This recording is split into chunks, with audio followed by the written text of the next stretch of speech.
និយាយពីរឿងសាច់គោជឿជាក់ថាពុកម៉ែបងប្អូនយើងចូលចិត្តណាញ៉ាំសាច់គោមិនថាភ្លាសាច់គោមិនថាសាច់គោអាំងអំបិលម្រេចមិនថាឡុកឡាក់មិនថាអីទេគឺចូលចិត្តណាស់រឿងសាច់គោហ្នឹងតើដឹងអត់ថាសាច់គោជួយអ្វីខ្លះដល់សុខភាពបាទមានហានិភ័យអ្វីខ្លះដល់សុខភាពហើយជួយអ្វីខ្លះដល់សុខភាពរបស់មនុស្សយើងយ៉ាងណាដែរបាទចង់ដឹងជួយ share ហើយស្ដាប់ដូចតទៅនេះ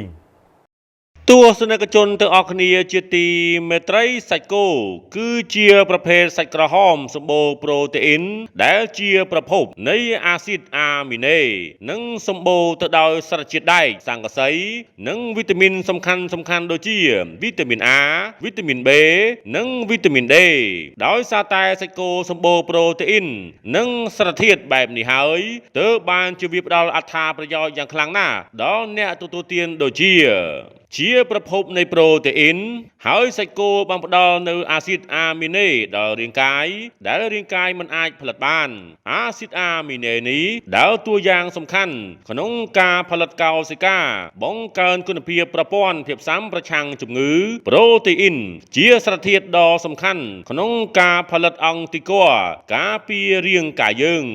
ដរាបណាខ្លួនប្រាណយើងសម្បូរទៅដោយប្រូតេអ៊ីនប្រព័ន្ធភាពស៊ាំរាងកាយយើងនឹងមានភាពរឹងមាំនិងពុំងាយឈឺនោះឡើយជួយជំរុញឲ្យអុកស៊ីហ្សែនមានដំណើរការល្អក្នុងរាងកាយសារធាតុស័ង្កសីដើរតួនាទីយ៉ាងចម្បងក្នុងការបង្កើតជាលីកា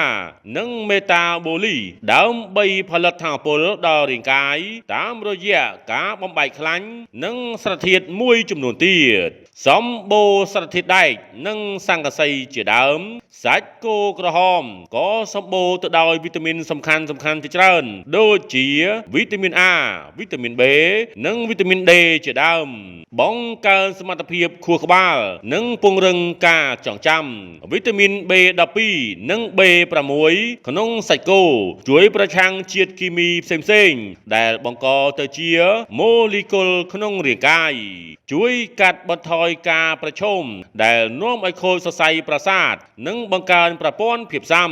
អូមេហ្គា3 fatty ដែលមាននៅក្នុងសាច់គោគឺជួយកាត់បន្ថយហានិភ័យនៃជំងឺបេះដូងជំងឺខ្លាញ់ក្នុងឈាមដែលជាមូលហេតុបង្កឲ្យកើតជំងឺលើឈាមជំនួយដល់ឆ្អឹងកនិងធ្មេញរឹងមាំបង្កើនថាមពលតែយ៉ាងណាមិញអ្នកបរិភោគសាច់គោក៏ត្រូវដឹងផងដែរថា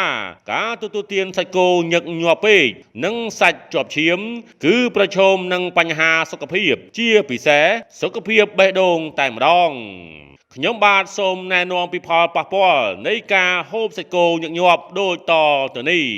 ការបរិភោគសាច់គោច្រើនពេកធ្វើឲ្យបាត់បង់តុល្យភាពលំនឹងនិងបង្កើនជាតិអាស៊ីតក្នុងរាងកាយសារធាតុកូលេស្តេរ៉ុលនិងសូដ្យូមដែលមានក្នុងសាច់គោគឺធ្វើឲ្យប៉ះពាល់ដល់សុខភាពបេះដូងដែលអាចធ្វើឲ្យយើងប្រឈមបញ្ហាសរសៃឈាមនិងបេះដូងសូមបញ្ជាក់ផងដែរថាការទទួលទានសាច់គោជាប់ឈាមដែលមិនបានចម្អិនឲ្យឆ្អិនល្អ 100% គឺពុំត្រូវបានជំរុញឲ្យបរិភោគនោះទេព្រោះវាផ្ដល់ផលប៉ះពាល់ដល់សុខភាពច្រើនជាងបើប្រៀបធៀបទៅនឹងសាច់គោដែលបានចម្អិនឆ្អិនល្អ 100%